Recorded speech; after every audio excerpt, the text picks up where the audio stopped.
कोळीर येथील शासकीय माध्यमिक आश्रमशाळेत आरोग्य सत्र संपन्न.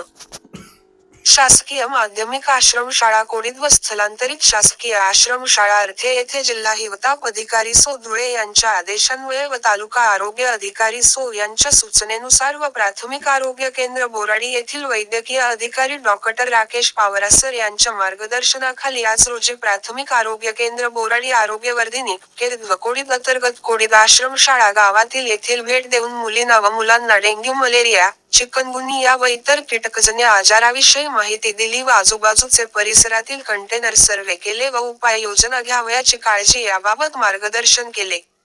तसेच पर्यटन काळात कुठलीही साथ उद्भवणार नाही त्यासाठी घ्यावयाची खबरदारी बाबत माहिती दिली. तसेच आठवड्यातून एक दिवस कोरडं पाळणे विषयी मार्गदर्शन केले.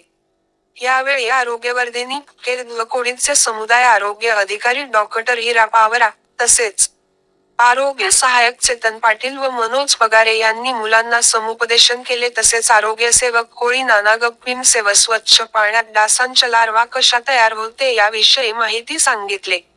आरोग्य सेविका श्रीमती गिरासे, सिस्टर किशोरवयीन मुलींना आरोग्याविषयी मार्गदर्शन केले. पवार नाना व चव्हाण नाना यांनी आजूबाजूचे कंटेनर सर्वेक्षण केले. यावेळी गटप्रवर्तक, आशा गटप्रवर्तक, दोन्ही शासकीय माध्यमिक आश्रमशाळेचे शिक्षकवृंद व स्टाफ उपस्थित होते.